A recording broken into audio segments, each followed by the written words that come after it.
இன்னைக்கு நம்ம 40 டேஸ் பிரேயர்ல செட்டைகளின் கீழ் தலைப்புல டே 7ல இருக்கிறோம். தலைப்பினுடைய வசனத்தை ஒரு முறை வாசிச்சிடலாம். இஸ்ரவேலின் தேவனாகிய கர்த்தருடைய செட்டைகளின் கீழ் அடைக்கலமாய் வந்த உனக்கு நிறைவான பலன் கிடைப்பதாக. ரூத் 2ஆம் அதிகாரம் 12ஆம் வசனம். இந்த வசனத்தை நம்ம தினமும் தியானித்துட்டு வரோங்க. தினமும் நீங்க அறிக்கை எடுக்கிறேன்னு நம்புறேன். சோ கர்த்தரிடத்துல அடைக்கலமாய் வந்த நம்மளுக்கு என்னென்ன நிறைவான பலன் கிடைக்கிறது அப்படின்றத நம்ம ஒவ்வொரு காரியமா ஒவ்வொரு நாளும் பார்த்துட்டு வரோம். இன்னைக்கு இந்த டே 7ல நிறைவான பலன் என்ன அப்படின்றத நம்ம பார்க்கும்போது நம்ம வேதத்துல வாசிக்கிறோம், கர்த்தர் தமது ஜனத்திற்கு பலன் கொடுப்பார். ஆமேன். ஆமாங்க, இன்னைக்கு நிறைவான பலனாகிய பலனை குறிச்சு நம்ம பார்க்கிறோம். கர்த்தர் தம்முடைய ஜனத்திற்கு பலன் கொடுக்கிறார் அப்படின்னு நம்ம வேதத்துல வாசிக்கிறோம். யாருக்கு பலன் கொடுக்கிறார், எப்பொழுது கொடுக்கிறார் அப்படின்றத இன்னைக்கு நம்ம இந்த டே 7ல தியானிக்கலாம். அதற்கு நம்ம ஏசாயா 40ஆம் அதிகாரம் 31ஆம் வசனத்துல வாசிக்கும் போது, கர்த்தருக்கு காத்திருக்கிறவர்களோ புது பலன் அடைந்து கழுகுகளை போல செட்டைகளை அடித்து எழும்புவார்கள். ஆமேன். ஆமாங்க, இந்த வசனத்துல நம்ம வாசிக்கிறோம், கர்த்தருக்கு காத்திருக்கிறவர்களுக்கு புது பலன் கர்த்தர் தருகிறாருங்க. செட்டைகளை அடித்து உயர கர்த்தருக்கு காத்திருக்கிறவர்களுக்கு புது பலனை கர்த்தர் தருவாருங்க. ஏன் புது பலன்? ஏன்னா அது வரைக்கும் காத்திருக்கிற காலத்துல நம்மளுக்கு கண்டிப்பா சோர்வு வருங்க. அந்த சோர்வு வர நேரத்துல கர்த்தர் நம்மளுக்கு பலன் கொடுத்ததுனாலதான் ரொம்ப நாள் நம்ம காத்து கொண்டு இருக்கிறோம். அப்படிதானே? சோர்ந்து போகிறவனுக்கு கர்த்தர் பலன் கொடுக்கிறார், சத்துவம் இல்லாதவனுக்கு சத்துவத்தை கொடுக்கிறார் அப்படின்னு வேதத்துல வாசிக்கிறோம்.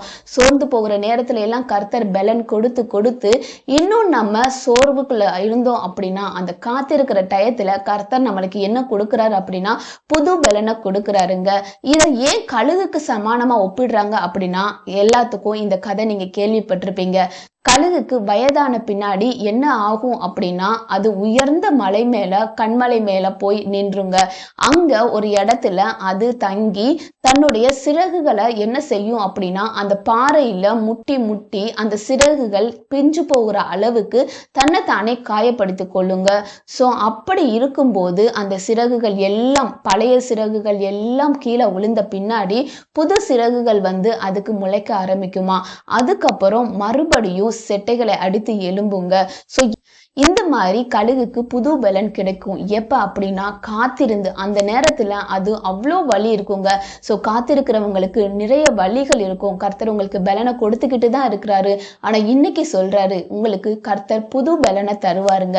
நீங்க அவருடைய செட்டைகளின் கீழே அடைக்கலமாய் வந்திருக்கீங்க. வந்திருக்கிறதுனாலதான் உங்களால காத்திருக்க முடியும். சோ அப்படி காத்துக்கண்டு இருக்கிற உங்க எல்லாத்துக்கும் கர்த்தர் இன்னைக்கு சொல்றாரு, உங்களுக்கு புது பலன் கிடைக்குங்க. சோ வேதத்துல யாருக்கு இந்த புது பலன் கிடைச்சது அப்படின்றத நம்ம வாசிக்கலாம். அதற்கு எபிரேய புஸ்தகம் 11ஆம் அதிகாரம் 11ஆம் வசனத்துல வாசிக்கலாம். விசுவாசத்தினாலே சாராலும் வாக்குத்தத்தம் பண்ணினவர் உண்மையுள்ளவர் என்று எண்ணி கற்பந்தரிக்க பலன் அடைந்து வயது சென்றவளா இருந்தும் பிள்ளை பெற்றாள். ஆமேன். ஆமாங்க, இன்னைக்கு நம்ம வேதத்துல பார்க்க போற அந்த நபர் சாரால் தாங்க. சாரால் கிட்டத்தட்ட 90 வயதுக்கு மேல அவங்க இருந்தாங்க. சோ அப்போ அவங்களுக்கு என்ன நடக்குது அப்படின்னா, கற்பந்தரிக்க பலன் இருந்தது. நம்ம வேதத்துல வாசிக்கிறோம், சாராலின் கர்ப்பம் செத்து போயிற்று அப்படின்னு பாக்குறோங்க.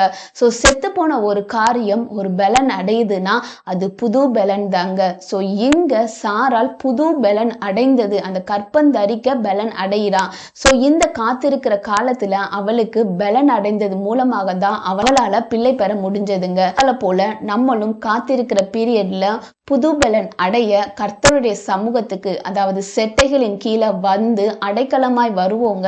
கர்த்தர் நம்மளுக்கு அந்த பலனை கொடுப்பாரு. அந்த பலன் கிடைக்கிறது மூலமாக நம்மளுக்கு ஒரு தைரியம் கிடைக்குங்க. செட்டைகளின் கீழே அடைக்கலமாய் வந்தோம் அப்படின்னா நம்மளுக்கு பாதுகாப்பு கிடைக்கும்னு பார்த்திருக்கோம். அந்த பாதுகாப்பு கிடைக்கிறது மூலமாக கண்டிப்பா நம்மளுக்கு ஒரு பலன் கிடைக்குங்க, ஒரு தைரியம் கிடைக்கும். எப்பொழுதுமே நம்ம அப்பா அம்மா சுற்றி பக்கத்துல இருந்து கொண்டே இருந்தோம்னா நம்மளுக்கு தனி தைரியம் வருங்க.